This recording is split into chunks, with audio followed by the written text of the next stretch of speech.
Our studio guest is joining us this morning, and well, we're talking about a problem everybody experiences. Some people more than others, and sometimes some people experience it just because it's a part of a almost chronic that they have these things called headaches.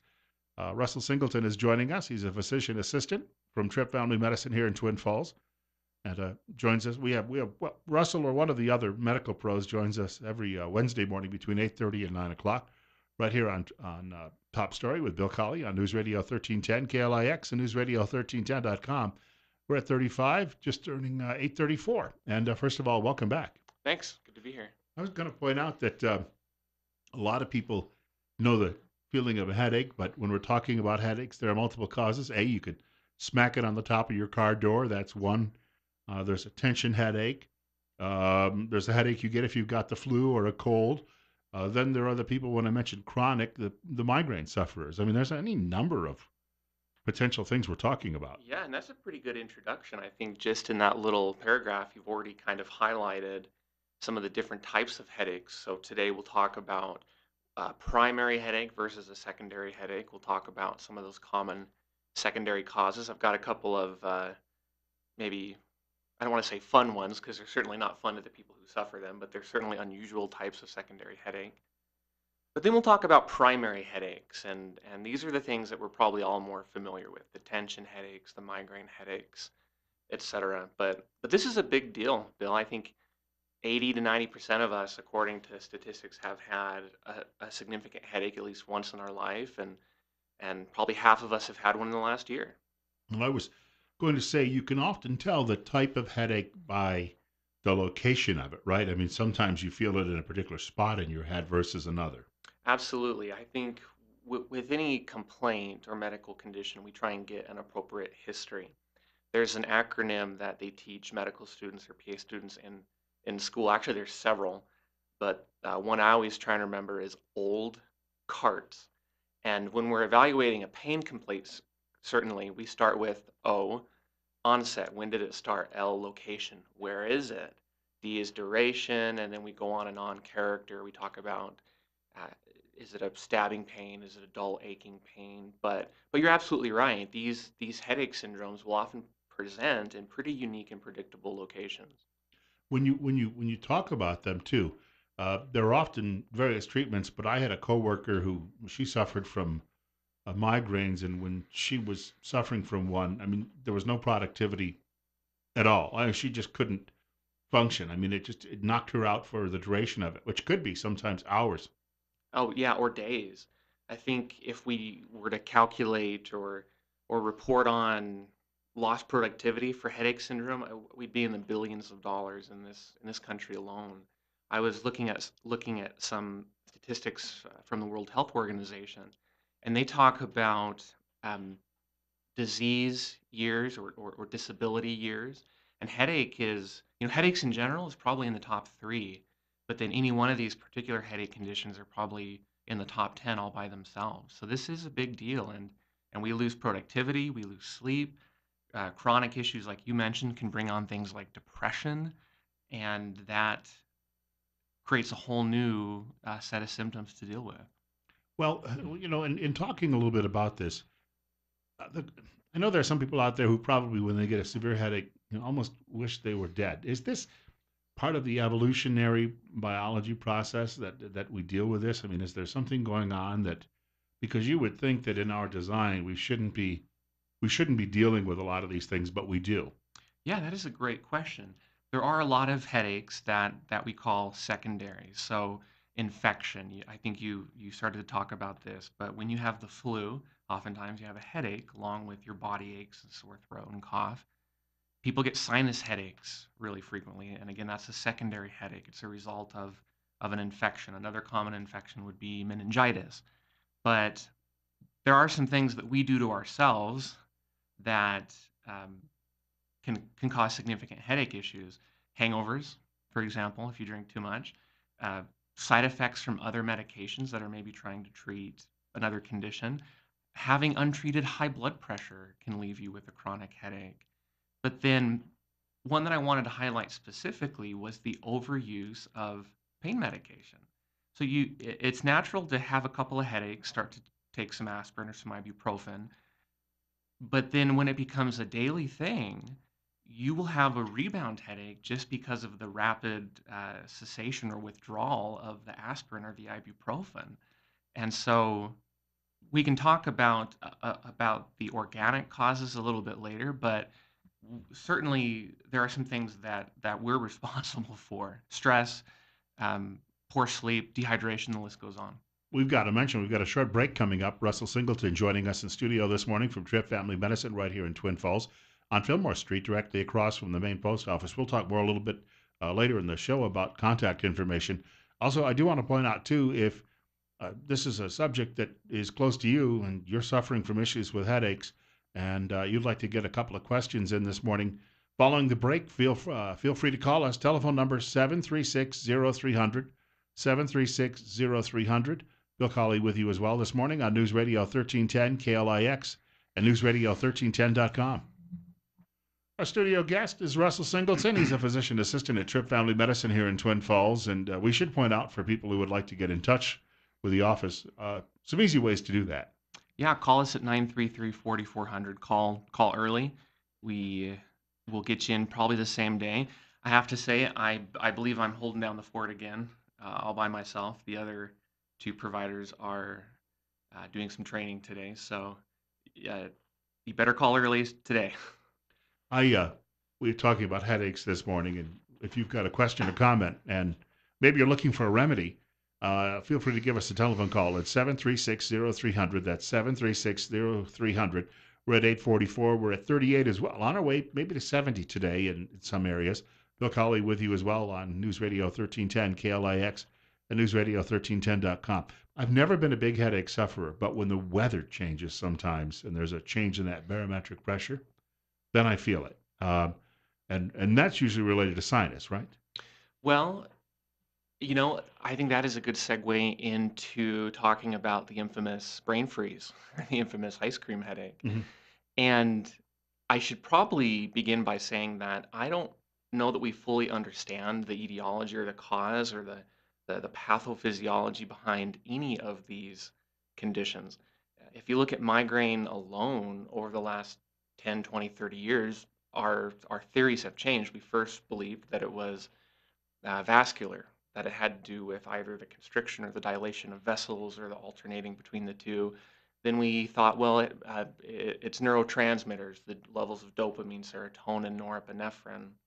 Now, the prevailing theory for migraine is this hyper neuronal excitability that your brain cells are just really sensitive to stimuli. But that change in pressure or change in temperature is interesting because that's really all an ice cream headache is. It's just that rapid drop in temperature.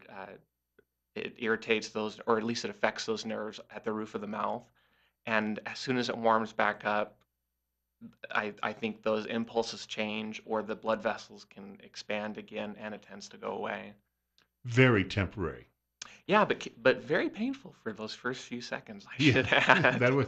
I have experienced that sometimes with a big glass of ice water as well. I mean, it just very quickly hits you, and then you've got to stop, put the drink down, and wait for things to sort of reach equilibrium. Yeah, and so sometimes you can improve that by just kind of rubbing the top of your mouth with your thumb or with your tongue to try and warm it back up. But I have people tell me that they'll get it when they swim, when they dive into cold water. Just that sudden change of temperature in the head and neck area is enough to trigger 2 to 3 second really painful headache. There are sometimes I think some fairly simple treatments. I remember when I was 20 some years ago working at a TV station, and I walked into the office one day, and I had a desk I shared. It was like a sort of what they would do is they connect desks together, and I shared it with David Muir, who I don't know whatever became of him, but he handed me this device. He said, "We just got this in. We're testing it." He said, "Try it out." It was called the Tingler, and it was this thing that had like these big metal fingers on it, spring-loaded fingers, and you pull it, and it would massage your head. And according to what he was telling me, people claimed it helped reduce some of the stress and tension headaches people get. Yeah, that is a good experience to talk about. So I think that speaks toward one of the most common types of headache, a tension headache, which is caused by stress. It's caused by physical exertion or muscle fatigue. Sometimes just by the way you sleep or by your posture. But it's very much a soft tissue headache in this case, where there is some tightening of the muscle of the fascia. There's some irritability, some contracture, and probably some lactic acid buildup. And massage can help release that. Dr. Tripp is great at this. He does that OMT, osteopathic. I think it's manipulative therapy or manual manipulation. But I've done that before. Jeremy's done that before, and it's just by trying to loosen up fascia, loosen up muscle, change blood flow, and if you have a device that can kind of do that for you, I say go for it. They were fairly common on late night TV where they were selling them, and then all of a sudden the fad ended and it was over with. But I remember thinking it was a good tool in that situation. Yeah, so anything that is going to be more of a massager, essentially, I think is probably a good bet for a tension headache. I would caution listeners about some of the devices that are maybe a little bit more out there, and I'm sure there are some listeners who would disagree, and you're welcome to call and share your opinion. But there's a lot of folks who claim that magnets will help, and I guess in the end, if you feel better, that's great, go for it. So But would a hand crank drill and letting the bad humors out of your that's body. that's true. That's true. I had a patient tell me one time that she got her ear pierced with a little, I don't know if it was a copper rod or whatever it was, but her neurologist told her to do this, and she swears by it. She hasn't had a migraine in the few weeks that she's had it, and I can't say I had ever heard of that. Um, I mentioned it to Jeremy, and actually he had heard of it, but but she feels better, and it's medication free. She's not having any side effects. So there are some of these other things out there that, maybe if you've tried everything and you've been to your primary care provider, you've been to a specialist, and you have nothing else to lose, that's fine, but I wouldn't necessarily start there. We're about 10 minutes away from 9 o'clock this morning. We're joined by Russell Singleton. He's a physician assistant from Tripp Family Medicine here in Twin Falls. We're at 39. Bill Colley with you as well on News Radio 1310 KLIX. You referenced medication. For migraine sufferers, I guess that's the last, if nothing else works, you get into that. Well, that is a good point too. I like the way we're going here because I wanted to end talking about migraine, and if nothing else, at least make the distinction that while all migraines are headaches, not all headaches are migraines. I think there's a misunderstanding as to what a migraine really is. And even though there is some overlap, not only in the symptoms, but the treatment of headache disorders, migraine is probably the one everyone thinks of. So, real quick, there's two different types of migraines. There's a classic migraine, and then there's a common migraine. The classic migraine, people usually get aura. So they get flashing lights, they get squiggly lines, blurred vision. Sometimes they'll get other weird, what we call paresthesias, numbness, tingling. The common migraine doesn't have any of that, but then they both share the unilateral, one-sided, pulsating headache, sensitivity to light, sensitivity to sound, nausea, severe pain, and all these people can do is lie in a dark room for sometimes a day, 2 days, or 3 days. And that particular headache disorder has a very specific type of treatment, and yes, medication is part of that. That helps with the constriction, which is really what's causing these, right? The blood vessels. Well, again, I think the prevailing theory now, at this time, is probably that neuronal hyperexcitability. So we're looking at medications that affect the way nerves fire. Some of the common prevention or migraine prevention medications that I'll use were originally designed as seizure medicines, and they affect sodium channels and the way nerves fire. Um, the most common, what we call abortive treatment, so acute treatment for a migraine, is probably what's called a triptan, like a sumatriptan or rizatriptan. And even those don't tend to help all people all the time. When we talk a little bit about the treatment of all of this and the like, uh, even with a migraine, it eventually will pass. You mentioned they can go on for days at a time. For those people who deal with that, there has to be because we don't know it maybe as discrimination, but if you have an employee who is suffering through that, from an employer standpoint, this is a legitimate medical excuse, I guess, Yeah. for someone to use at work? Because how would you know as an employer if that person is being straight with you or not? That is a great question. And as an employer, you really don't. And to be quite honest, as a practitioner, even we don't always know. I mean, a patient can come in and say, "Yeah, I get debilitating headaches to where I can't move for days." And what do we say to that except, "Wow, I'm sorry." So a patient in that particular case probably needs to come talk to us. That we need to have some history. We need to try some things, do some testing. But then ultimately, besides finding the right treatment, I think the key there is probably getting um, the FMLA paperwork filled out, the Family Medical Leave Act, where we can inform your employer that once a month or once every 3 months or once a week, whatever it is, you have this legitimate medical condition that we are trying to treat and that they should recognize as a real serious thing. And as an employer, I would hope that they're sensitive to that. And again, back on the employee, hopefully you're a good enough, productive enough employee to where you've earned some of that goodwill. I walked by a television set last week and I was in a hurry and I heard somebody on TV say that there was a new hangover cure that was being marketed, probably in college towns, but being marketed that this thing would help people get out of a hangover if they woke up in the morning. First of all, I guess the best way to avoid those is not to get drunk in the first place. But are you confident that people out there are doing anybody a service by selling this as an antidote? Good question, and I agree with you. I think the best prevention for any type of headache, migraines specifically, is to identify your trigger and avoid them. And obviously, in hangover, it's excessive alcohol. Alcohol is very, very um, drying or dehydrating. And so I think what people are really doing, if you and I are thinking of the same thing, is that they're replacing fluids. There's services. I think in Las Vegas, there's a service that goes around and he'll come to your hotel room and he'll put an IV in your arm.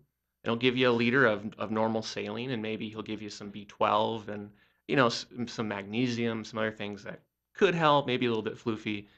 But I think it's the rehydration that actually can have a pretty decent effect on recovery. I had to add to this when you talked about the woman getting her ears pierced with a copper.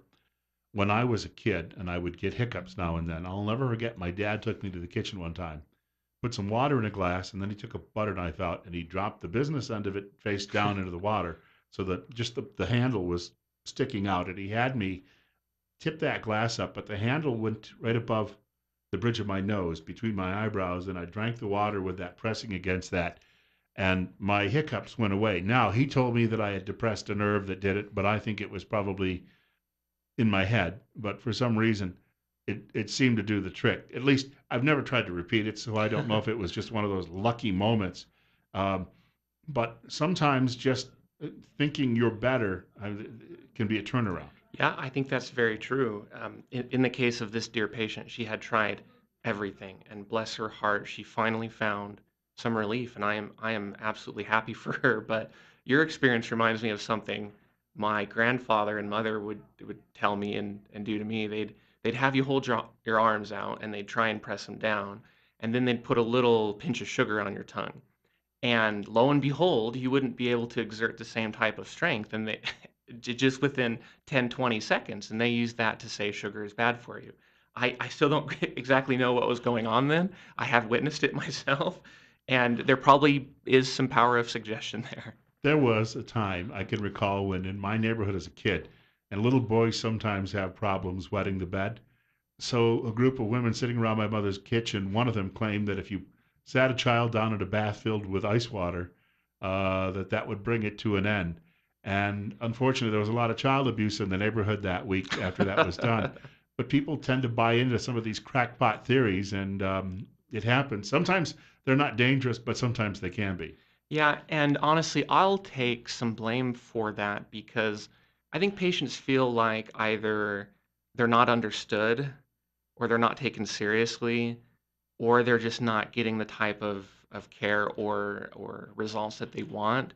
So I know I can do better and want to do better. Just making patients know helping them understand that what they're feeling is real and it has a real effect, a lasting effect on their life, and that I'm dedicated to helping them. I think if patients can feel like someone is on their side, they might be a little bit less likely to feel like they're gonna have to grasp at whatever straw and go down whatever rabbit hole is available to them.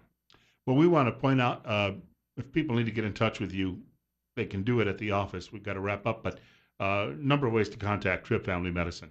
Yeah, check us out on Facebook, on Twitter. I think if we don't yet have an Instagram up, we're thinking about that. We're getting ready for that. And just one last plug for our Peel party this month. Come find out what that's all about. But it's a very exclusive event, so you want to be there first and take part in that.